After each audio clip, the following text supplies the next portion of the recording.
Olá, meus irmãos. Estamos aqui mais uma vez para dar continuidade na nossa aula de introdução bíblica, né? Primeiro módulo de teologia do nosso curso de teologia. Se você chegou nessa aula e não é matriculado, não conhece o curso, eu te convido a conhecer o nosso curso, que é um de nível médio, composto por 24 matérias, e esse curso ele vai te dar uma bagagem, né, teológica muito boa para você crescer na graça, no conhecimento e ser um servo melhor no reino de Deus. Nós aprendemos para servir melhor no reino de Deus. Os irmãos se lembram que a gente tinha parado sobre a questão literária, né, da Bíblia? Ah, e continuando aqui com a literatura da Bíblia, nós temos ainda na página 23 as matérias apresentadas pela Bíblia. São elas: história, genealogia, lei, poesia, profecia, ética, ciências, higiene, economia, política e doutrina, que são regras ou conjunto de princípios básicos em que se fundamenta um sistema destinado a manter a ordem em qualquer organização sob autoridade. Na página 24, continuando o nosso estudo, o tópico 7.4 vai dizer o seguinte: o material em que a Bíblia foi escrita. Primeiro, o papiro. Era uma planta aquática de 2 a 4 metros de altura, abundante nas margens do Nilo, no Egito e na Palestina. Veja só aqui imagens de uma planta de papiro, né? Esses são as espécies de taboa. Aqui eu acho que todo mundo conhece, aquela que dá no brejo, né? Aqui no estado de Goiás dá muito. Só que ela tem um pendão maior no seu teto. E essa planta, as pessoas pegavam elas, faziam umas tirinhas, né? Cortavam os filetezinhos delas, sobrepunham umas às outras, entrelaçava elas umas nas outras, como se fosse para fazer um cesto artesanal. Depois eles prensavam esse material, deixava ela secar, né? Ela ficava bastante unida e depois de um tempo ela ficava desta maneira. Isso aqui é a fotografia de uma folha de papiro, né? E ali eles podiam escrever. Essa foi uma invenção do Egito, né? O Egito antigo, e ela servia bastante, né? Na época da antiguidade para ser usada como anotações para fazer documentos, né? E as letras, obviamente, aqui a gente não vai ter muito entendimento, não, mas tem uma parte ali em cima que são escritos egípcios, né? Dá para ver ali os desenhinhos ali que os egípcios era característico em fazer esses desenhos representando algumas coisas aí, né? Mas não é o nosso foco aqui agora. O nosso foco é só aprender o que é o papiro, né? O papiro é a planta, depois dela prensada, ela se transformava numa espécie de folha. Lembrando que o papel, né, que nós usamos hoje, é uma invenção chinesa que veio depois, né? Veio bem depois e por volta de 1200 a.C., nós estamos falando aqui de alguns, mais de 2000 anos antes de Cristo, né? Por volta de 1200 a.C., os chineses inventaram o papel, né? Uma forma mais avançada de se escrever, porém eles usaram internamente na China por mais de 600 anos, só depois o mundo passou a ter acesso à tecnologia chinesa para escrever, né? Aí nós estamos falando já de por volta de 1200 mais 800, por volta do ano 1000, né? O segundo foi o pergaminho. Era feito de peles de animais limpos, como a ovelha, que não era imundo. A pele era curtida e preparada para a escrita, porém de uso mais recente do que o papiro. Os pergaminhos são mais modernos, entre aspas, né? Isso aqui é uma pele, né, de provavelmente de uma ovelha ou de uma cabra, e essa é uma pena que se usava para escrever, e esse é um potezinho de tinta. Você colocaria ali a ponta daquela pena dentro da tinta, não podia carregar muito de tinta para não borrar, e aí você ia escrevendo cuidadosamente sobre o papel, né? Ou melhor, sobre o material aí, que no caso é um couro, né? Um couro bem curtido, bem, né, preparado para ficar mais fininho, mais maleável possível, porque depois ia ter que enrolar, né, este material. Imagine você escrevendo um livro inteiro, não uma frase, um texto, mas um livro inteiro com essa tecnologia. Era o que dispunha na época para escrever. Tenta fazer um exercício de imaginação e você vai ver que não era coisa fácil de ser feita. Aí nós temos também os códices. Uma obra no formato de um livro, de grandes proporções. Era muito difícil para uma pessoa transportar pessoalmente a Bíblia, como faz hoje. O que tornou isso possível foi a invenção do papel pelos chineses e da imprensa pelo alemão Johann Gutenberg, em 1455. Essa data aí pode variar de 1440 a 1445, né? Isso facilitou os formatos dos livros das Bíblias e a forma de conduzirmos a palavra de Deus. Então, os códices, eles eram maiores, né? Era difícil ser carregado, dependendo do tamanho do livro, ficava muito pesado para carregar. Eram folhas, né? Uma espécie de folhas, e essas folhas eram entrelaçadas com uma espécie de barbante, e aí umas folhas relativamente grossas, talvez até de madeira. Imagina uma Bíblia, né? Do tamanho da Bíblia, era um livro impossível de ser carregado. Então, os livros eles eram separados uns dos outros. Não dava para juntar a Bíblia, são 66 livros, então tinha-se 66 livros. Não dava para juntar tudo e fazer uma Bíblia, entendeu? Com o material que dispunha na época. Então, os códices, eles eram um pouco mais prático do que o pergaminho e o papiro, que era enrolado, né? Duas hastes de madeira, e assim facilitava o transporte, né? E o volume também, porque você botava ali nas costas e carregava. Agora, o códice já era mais complicado, né? Voltando aqui para a página, deixa eu ver se eu tenho a imagem de um códice aqui. Muito bem. Essa aqui é uma Bíblia, um códice, né? É a Bíblia hebraica mais antiga do mundo. Ela é datada por volta do ano 1000 depois de Cristo, obviamente. E curiosidade, né? Essa Bíblia ela foi leiloada. E se eu não estou enganado, o arrematador pagou cerca de 38 milhões de dólares nesta Bíblia. É o Código de Sazon, né? Aí, foi leiloado por 38 milhões e 100 mil dólares. Na cotação do dólar atualmente, nós estamos falando de um material que foi vendido por 209 milhões e 900 mil reais. 209 milhões e 900 mil reais. Isso é um códice, né? É o Código Sazon, que é considerado a Bíblia em hebraico mais antiga do mundo, datada do ano 1000. E por que que alguém pagaria uma soma tão grande em um livro, né, que hoje todos temos, né? Isso aconteceu agora nesse século, né? Eu não vou precisar agora o ano, mas nesse século, depois do ano 2000 para cá que houve esse leilão. E foi devolvida para o museu, que ela havia sido furtada do museu, né? E ela foi devolvida em 2023, ela foi para um museu e eu acho que foi na França, não vou lembrar agora a cidade francesa não.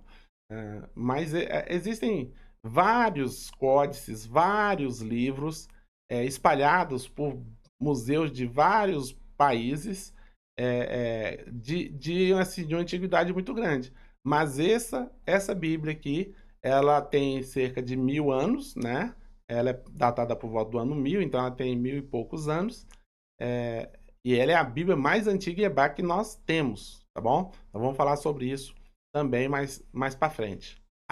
Aí na sua apostila, irmãos, vai falar de outros códices, tá? Você leia com atenção, aprenda um pouquinho sobre os códices, mas eu só queria mostrar para você como é um códice e quão é valioso, né? Um códice. A pessoa, você encontrar um códice por aí, escavando em algum lugar, você fica milionário, assim como ficou milionário os que encontraram os pergaminhos do Mar Morto. Depois nós vamos falar sobre eles.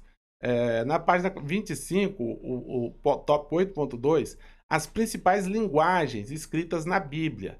Olha só, O hebraico, que é uma língua do Velho Testamento, o hebraico é a língua dos hebreus. O grego é a língua do Novo Testamento.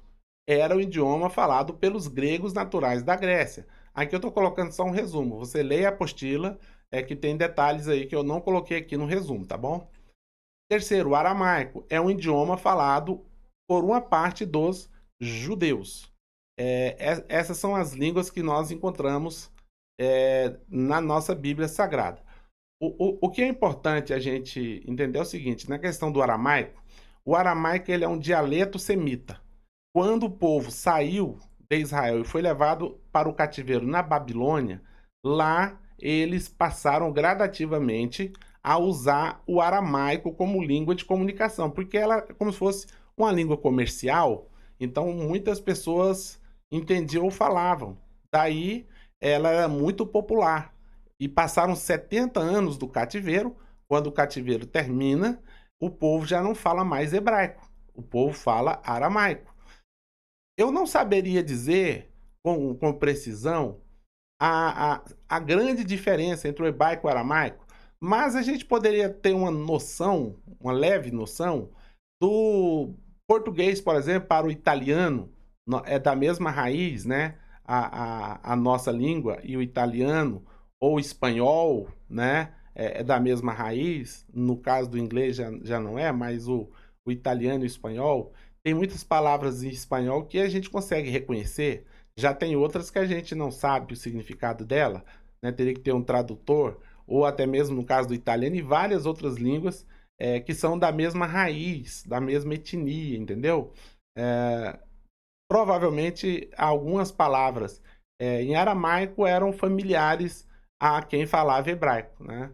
E aí Esdras foi quem ensinou o povo, né, a entender o hebraico, e depois veio a tradução da Bíblia hebraica para o aramaico, né, um pouco depois do tempo de Esdras, para o grego, né? Aí o grego já era uma língua muito falada no mundo, e nos dias de Jesus a língua mais falada era o grego, falava-se hebraico ainda, falava-se aramaico, a língua de Jesus inclusive era aramaico, o latim, né, que era a língua romana, mas o grego predominava sobre os idiomas. Então, a maioria dos documentos escritos nas épocas de Jesus e dos apóstolos era o grego. Daí porque o Novo Testamento foi escrito no grego, tá bom?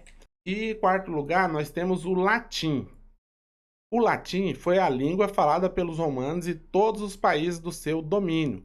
Pilatos falava latim, grego e hebraico. Os irmãos vão se lembrar da, da inscrição que ele coloca sobre a cabeça de Jesus. Prega na cruz sobre a cabeça de Jesus e o texto vai dizer que ele estava escrito em hebraico, grego e latim, né? O porquê disso é porque a crucificação tinha um objetivo para os romanos: manter a paz. Quando alguém era crucificado, era-se colocado a acusação por qual essa pessoa foi condenada sobre a sua cabeça, e geralmente as crucificações, as cruzes, e isso era comum no Império Romano, elas eram fixadas perto do caminho, né, de mau movimento daquela cidade, para que as pessoas passassem e lessem a inscrição e não que tentasse fazer a mesma coisa.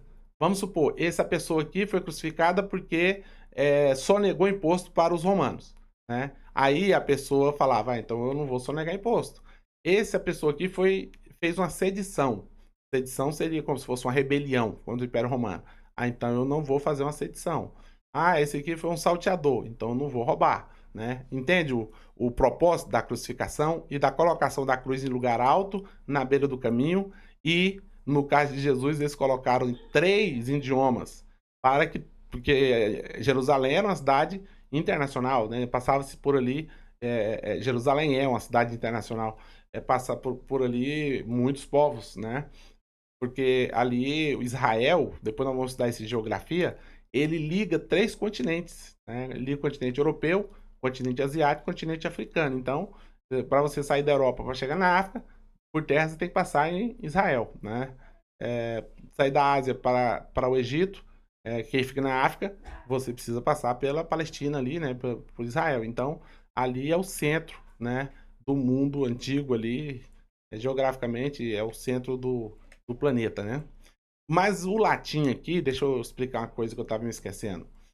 O latim, ele foi uma Bíblia escrita depois, tá? No período em que a Bíblia estava sendo escrita pelos escritores da Bíblia, e o último deles foi João, o texto usado foi hebraico, Antigo Testamento e alguns textos em aramaico, né? Novo Testamento, grego, tá bom? O latim só veio a ser uma Bíblia, só veio a ser escrita em latim depois, lá por volta do ano 400, né? Se eu não me falho a memória, foi São Jerônimo, né? Que escreve uma Bíblia em latim. E, aliás, foi a primeira Bíblia impressa pela prensa de Gutenberg, com a Bíblia em latim, né? A Bíblia é chamada tanto a Bíblia de Gutenberg quanto a Bíblia de São Jerônimo, né? Se eu não me falho a memória, é o São Jerônimo mesmo. Depois você pode conferir para ver se de fato foi o São Jerônimo mesmo. Mas na Bíblia, originalmente, o latim não entra, tá? O latim só vem depois. Em latim, nós só temos a inscrição da tabuinha que foi colocada sobre a cabeça de Jesus. Estava em grego, hebraico e latim, tá? Só este é o rei dos judeus. Estava em latim, né?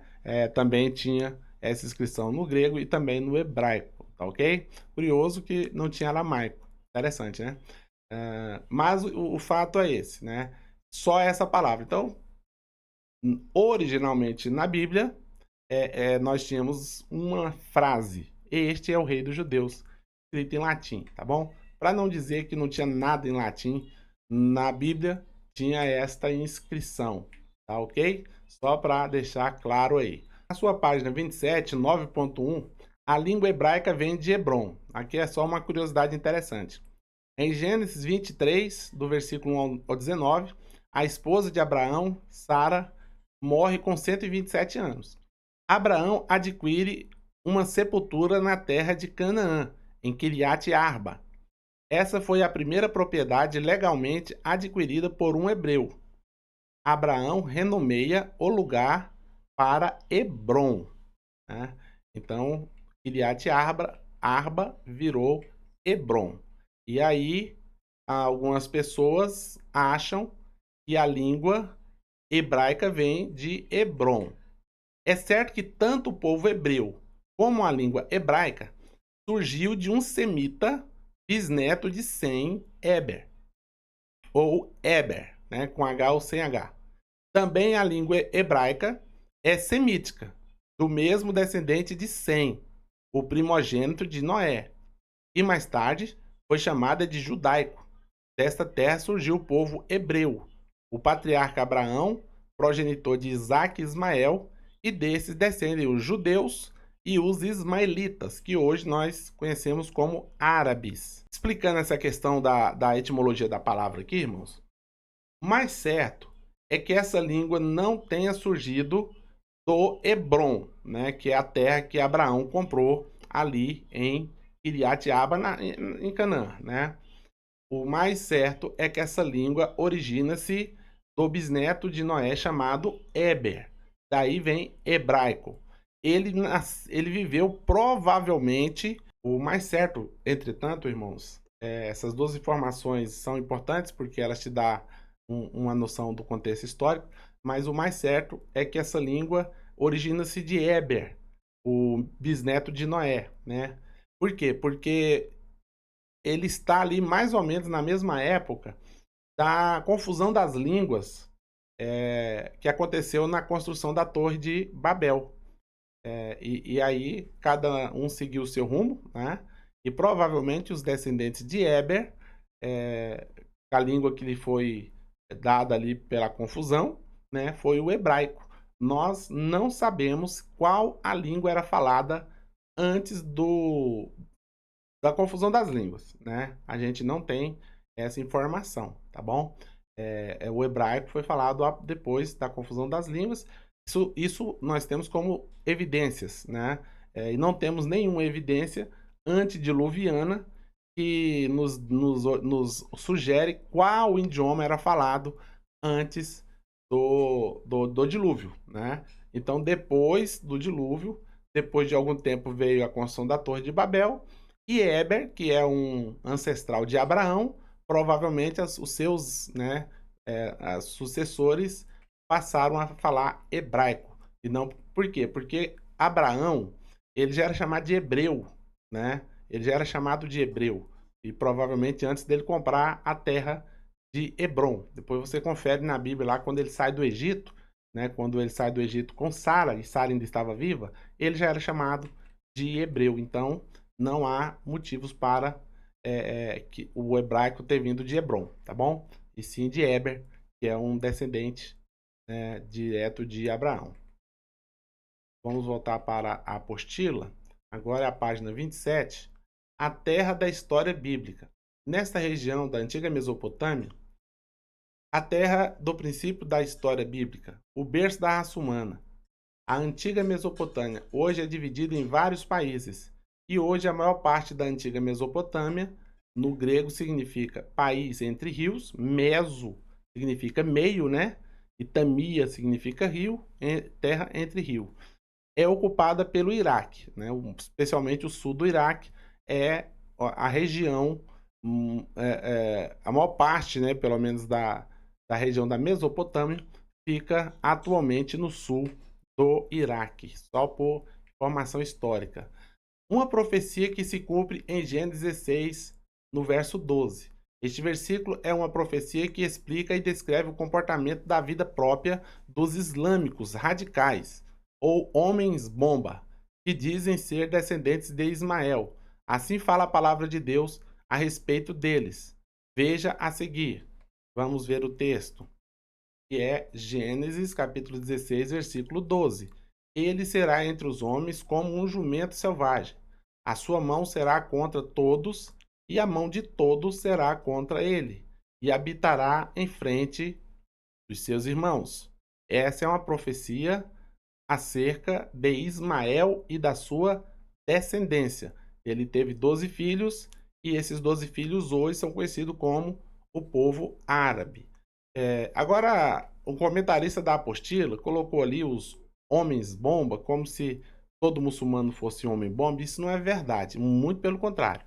Existem os radicais, aliás, radicais existem e fanáticos existem em qualquer religião, né? Até no evangélico tem gente, no meio evangélico tem gente radical, né? Tem gente fanática, com parafusamentos, vamos dizer assim, né?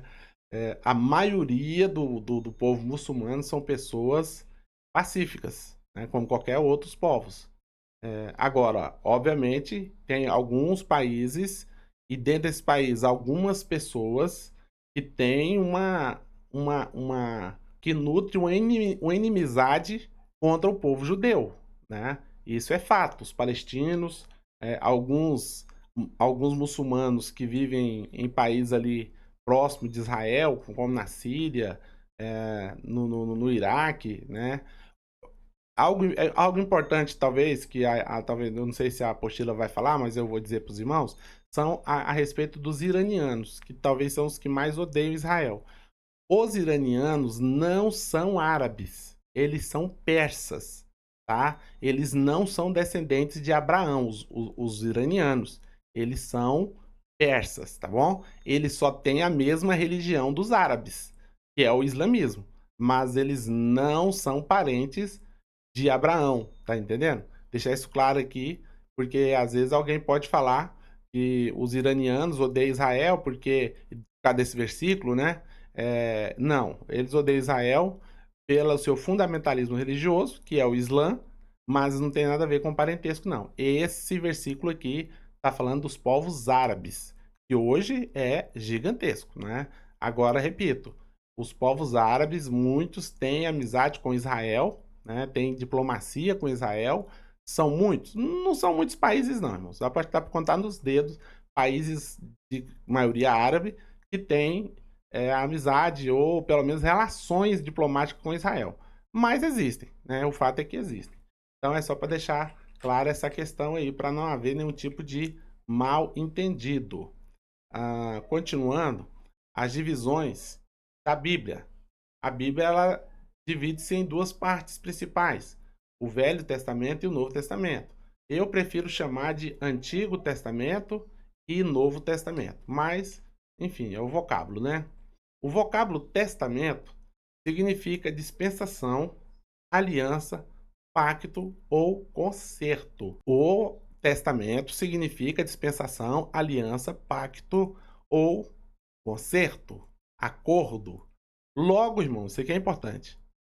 Se eu não estou no testamento, se eu não estou dentro de uma aliança testamentária, ou de um acordo, ou de uma regra que aquele testamento estabelece, eu não tenho direito à herança.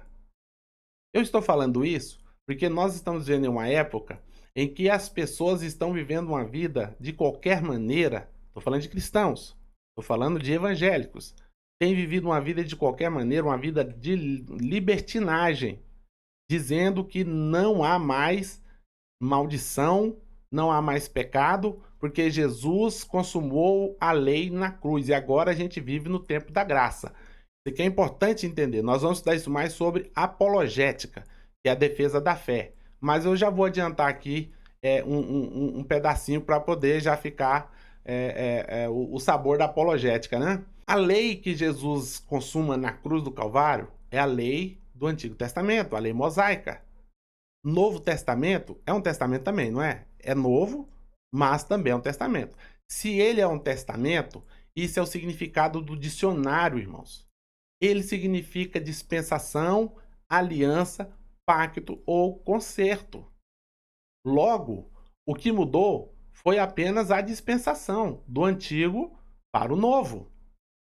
Agora nós estamos no tempo da graça? Sim, estamos no tempo da graça. Mas nós temos leis, nós temos acordos e alianças para cumprir.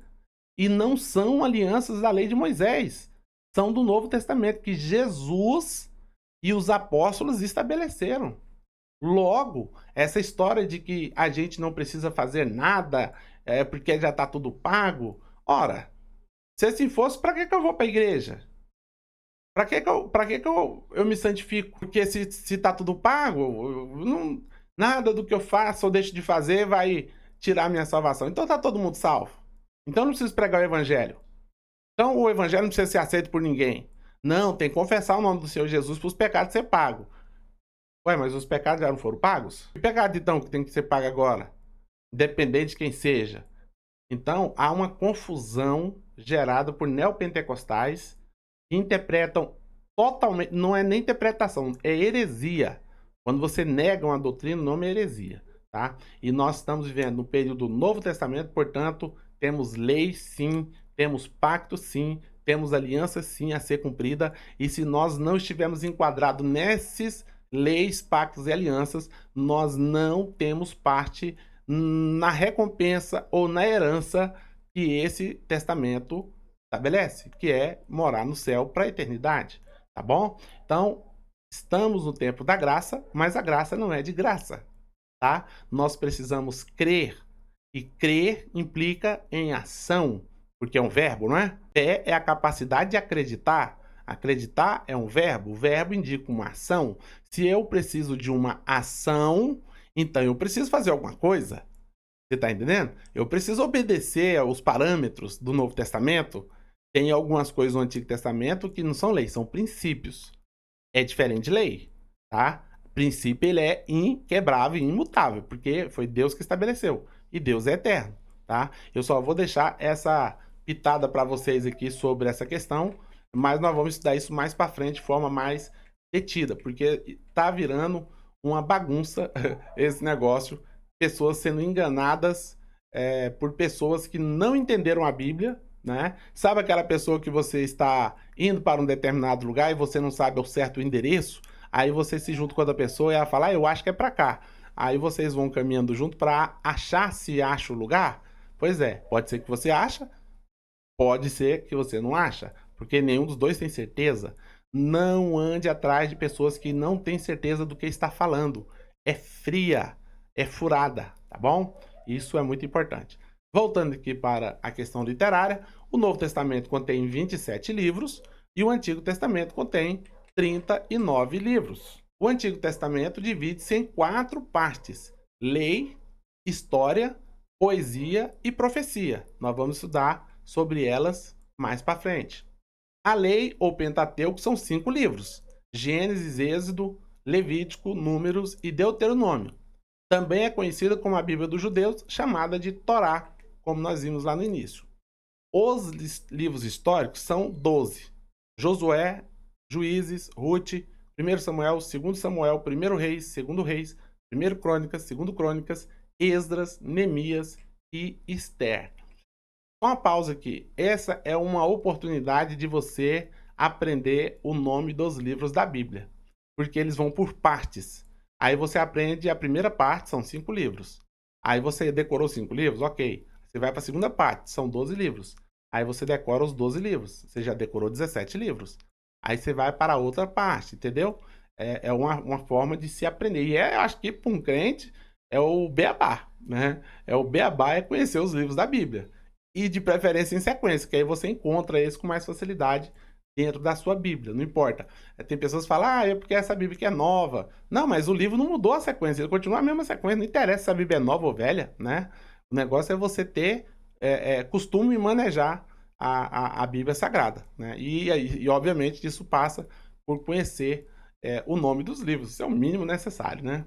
A outra divisão são os livros poéticos, são 5: Jó, Salmos, Provérbios, Eclesiastes e Cantares. Esses 5 são poéticos.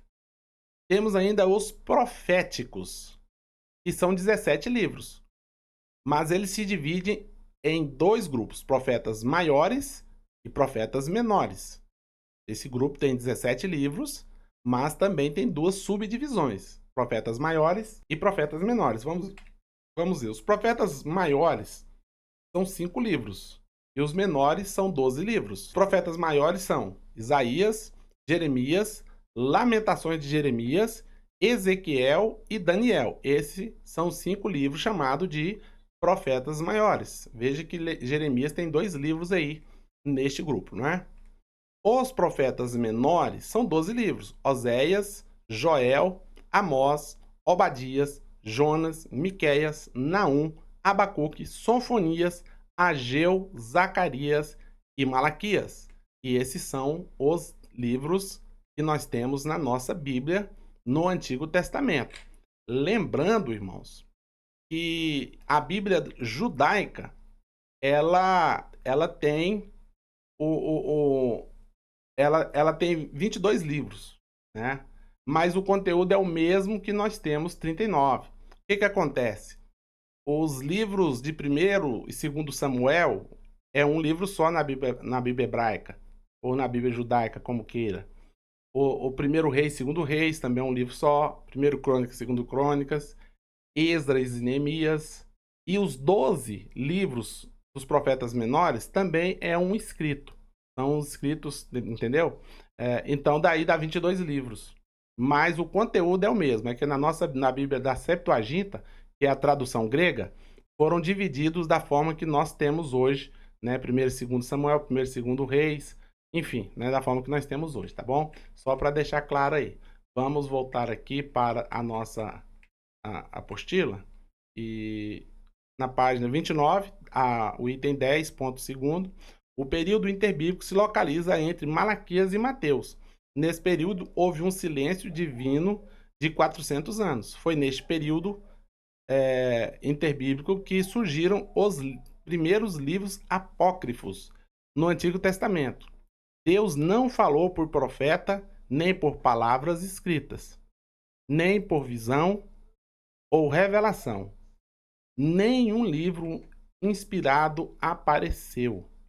Mas a mão poderosa do Senhor esteve trabalhando e dirigindo o seu povo, e preparando o caminho para a vinda de Cristo e a proclamação do Evangelho. Neste período, o mundo estava sendo preparado para o nascimento de Jesus ou para o advento do cristianismo, em vários aspectos. Cada povo, a seu tempo, pela providência divina, criou condições na sociedade para o aparecimento do cristianismo e, obviamente, também para o advento do Messias, né? Nós vamos falar desses povos na próxima aula. Por aqui nós vamos parando, porque essa aula já deu o nosso tempo. E eu espero você na próxima aula. Que Deus venha abençoar a sua vida, seu ministério, a sua família e te dê perseverança. Qualquer dúvida, entre em contato, ou através, se você tiver o meu número, né? Você pode mandar mensagem ou me ligar, ou escreve no comentário da aula aí, do vídeo, a pergunta, né? Ela vai aparecer como uma notificação para mim e eu, no tempo mais breve possível, estarei entrando em contato e tentando responder a dúvida que porventura você venha ter, tá bom? Porque eu sei que a aula online, irmãos, ela ajuda muito por questão do trabalho, a questão da flexibilidade, mas você precisa ter muita disciplina para estudar online.